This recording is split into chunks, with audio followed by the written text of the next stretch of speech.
आपके घर के बाहर, घर के अंदर सम्राट अशोक, भगवान बुद्ध, बाबा साहेब, महामना ज्योतिबा फुले, संत गाडगे बाबा, माता सावित्रीबाई फुले, इन सब की फोटो लगाना और वही उनके बारे में चर्चा करना, भंते जी को बुलाकर फिर शरण पंशील लेना।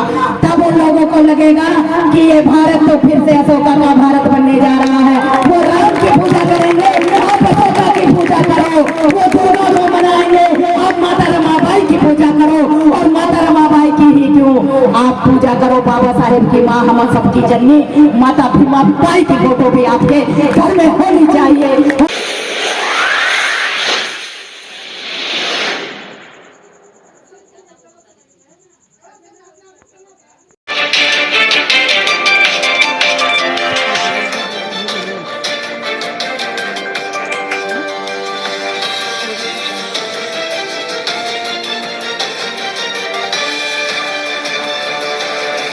कोई भी अशोका का भारत बनने से रोक नहीं सकेगा, कोई रोक नहीं पाएगा।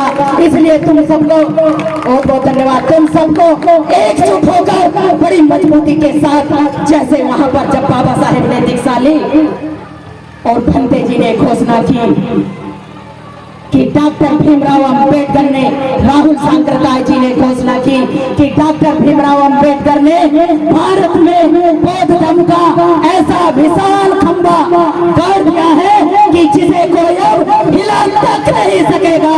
तो यही प्रेरणा आप सबको भी लेनी है। अरे बिहार की भूमि पर ऐसा स्तंभ आप लोग लगा दो कि जहाँ पर की आवाज आपके कानों में सुनाई दे, वही बड़े बड़े मंच आप भी लगाने के लिए तैयार रहो।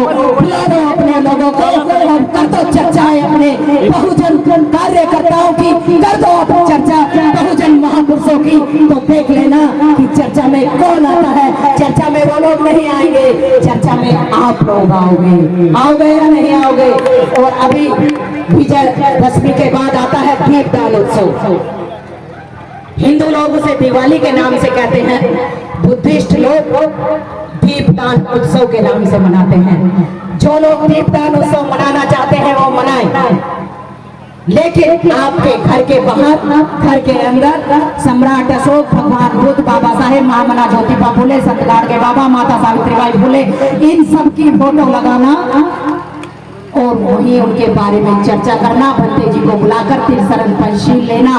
तब उन लोगों को लगेगा कि ये भारत तो फिर से अशोका का भारत बनने जा रहा है। वो राम की पूजा करेंगे, आप अशोका की पूजा करो, वो दोनों को मनाएंगे। आप माता रमाबाई की पूजा करो, और माता रमाबाई की ही क्यों, आप पूजा करो बाबा साहेब की, माँ हम सबकी जननी माता भीमा बाई की फोटो भी आपके घर में होनी चाहिए या नहीं होनी चाहिए। और ये दीपदान उत्सव पौधों का ही है, क्योंकि भगवान बुद्ध जब पहली बार गए थे तो उनके पिताजी ने कपिलवस्तु को सजवाया था। इसी परंपरा को सम्राट अशोक ने आगे बढ़ाया, लेकिन जानबूझकर उनका जो दाहिना हाथ था मोत कल्याण की हत्या इसी अमावस्या के दिन इन लोगों ने कर दी थी। लेकिन फिर भी ये दीपदान का उत्सव, इस दिन 84,000 भगवान बुद्ध के जो उपदेश थे, 3 साल का टाइम लगा। सम्राट अशोक ने जितने भी शिलालेख थे, लाट थी, पुस्तकालय, विद्यालय 3 साल में पूरे करवाकर भगवान बुद्ध के 84,000 उपदेश उन सबको पूरा कराकर इसी दिन उन सब का उद्घाटन पूरे भारत में किया था। अरे राम को पूरे भारत में नहीं जाना, अभी भी घूम के देखो, लेकिन उस समय पूरे भारत को सम्राट अशोक के नाम से जाना जाता है। तो दीपदान उत्सव किसका हुआ? बोलो किसका हुआ? पौधों का। तो इसलिए दीपदान उत्सव को बड़े जोर शोर और उल्लास के साथ पटाखे आपको नहीं छोड़ने हैं, ये जान लो। आवारागर्दी आपको नहीं करनी है, डीजे बजा के नाच गाना आपको नहीं करना है, क्योंकि मुझे पता है इस समाज के बच्चे डीजे बजाते हैं, कैसे कैसे सॉन्ग लगाते हैं और फिर मटकते रहते हैं। वो सब आपको नहीं करना है। हमारी जो विचारधारा है वो कलम की है और हमारे विचारों की है। हमारी लड़ाई विचारों की और कलम की लड़ाई है, उनकी लड़ाई शस्त्रों की है। तो हमें अपनी लड़ाई विचारों से और कलम से लड़नी है। जो वो लड़े उसका मुकाबला हम सब करते रहेंगे। आपने मुझे ध्यान से सुना, मैं आप सबके लिए विशेष आभार करती हूँ और विशेष रूप से भंते जी का आभार व्यक्त करती हूँ। और जो बात अभी मेरे भाई जी कह रहे थे कि अभी हमारा बुद्धविहार ऐसे ही पड़ा है, भंते जी बड़ी मेहनत के साथ बहुत मेहनत करके इतना बड़ा प्लेटफॉर्म बना रहे हैं। ये कोई छोटी बात नहीं है। मैं पिछले साल भी यहाँ पर आई थी और मैंने इस साल भंते जी से मना किया क्योंकि भंते जी के पास इतना भी बजट नहीं होता कि वो आपकी बेटी आपके बहन को बुला सके,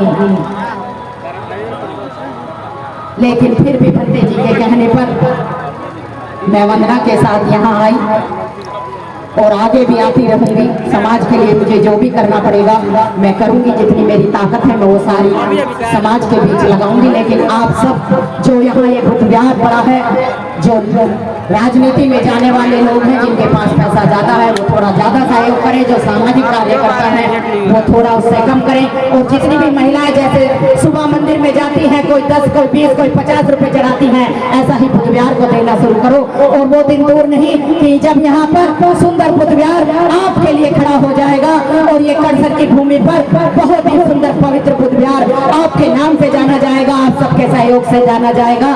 तो धर्म के लिए दान देना सभी का सहयोग बनता है। भंते जी का ये कारवा ऐसे ही चलता रहे, आप सब भंते जी के साथ जुड़े रहें। इन्हीं शब्दों के साथ मैं आपसे विदा लेती हूँ और कहीं पर भी मुझे बुलाना हो तो ये आपकी बेटी आपके बीच हमेशा रहेगी। बहुत बहुत धन्यवाद, बहुत बहुत थैंक यू वेरी मच। नमो बुद्धाय, जय भीम। और हमारे यहाँ संविधान समिति के राष्ट्रीय अध्यक्ष भैया राम भारती जी भी बैठे हैं और उन्होंने